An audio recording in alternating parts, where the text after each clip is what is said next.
Hi, my name is Ricardo, and I've been in the music industry as a professional guitar player for more than 10 years, and I'm here to tell you about how you can spice up your chord progressions and all that. Many musicians, especially beginners, struggle with making interesting chord progressions that convey accurately what they want to say in the song. You may feel that this may just be a case of writer's block, but with the tools that I'm going to give you, you may just destroy writer's block once and for all. Let's dive in. So reason number one is repetitiveness and lack of variety. Many chord progressions fall into predictable patterns, making them sound stale or just too repetitive. One common example of that is maybe a 1-4-5 progression. Sometimes we go like...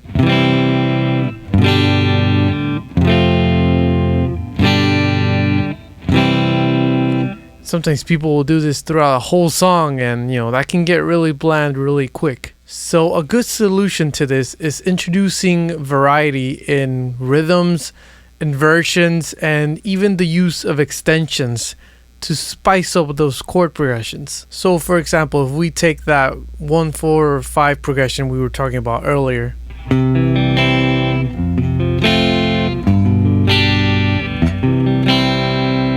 so that's one way of playing it, but maybe you can do...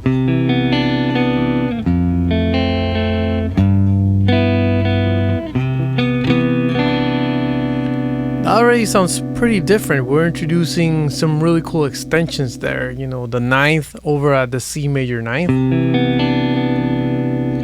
We're emphasizing the seventh here and the F major 7. And here on the G, we're doing that G 13th chord, which sounds pretty funky, yeah? That already gives it a different sound. Using chord inversions can maybe look something like this.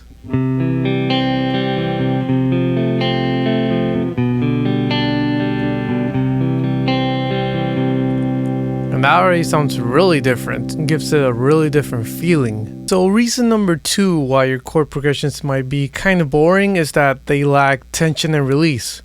Simply put, the concept of tension and release is when we, create tension and then release it. This often looks like doing a dominant chord. That's the tension part. And the release part is when we go to the major chord, right? But there are a lot of ways to do this in music and to express this concept of tension and release. Granted, there are songs and examples where you might not want that tension, right? Maybe you want a song to feel like it's sort of floating in air. In that case, you're not going to want dominance. But for most other cases, dominance can really help create that sense of tension and release. So a minor example, this is when we do a D minor, G minor, and A dominant.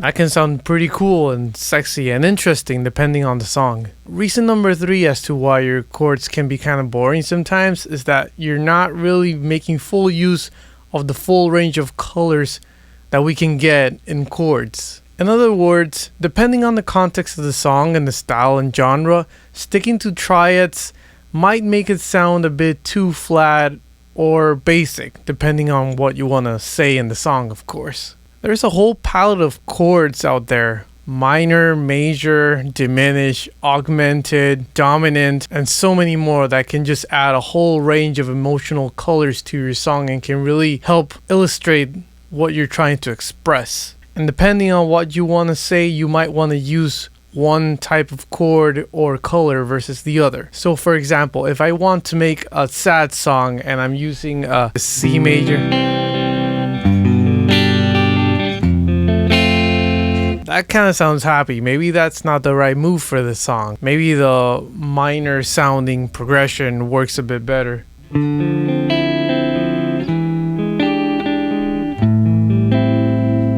Maybe that can express what you're trying to say a bit better. It all depends on the context. Substitutions also work really well to add that splash of color that sometimes our songs need. For example, maybe instead of doing this really traditional 2-5-1 as in D minor, 7, and C major. Maybe you can go D minor, D flat 7th, C major 7th. That's already a really cool sounding variation of that. Another common way to substitute chords is through the use of harmonic regions. And what I mean by that is, for example, when we have C major, C, E, G, well, that's really just one note away from A minor, which is A, C, E. They share C and E. So a lot of times where you have C major, for example, you can substitute it with A minor, since it's just one note away. So for example, let's take again that 1-5-4 progression.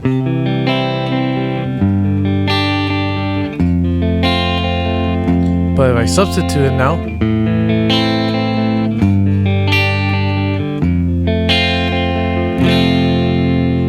already makes it feel really different, right? So in summary, we talked about 3 main ways to get your chord progression to sound less boring: avoiding repetition and adding variation, creating tension and release, and using a wider range of chord colors and extensions. Now, I encourage you to experiment with your own variations and in your own ways with the tools that I've given you in this video. By no means will you master this in just one night.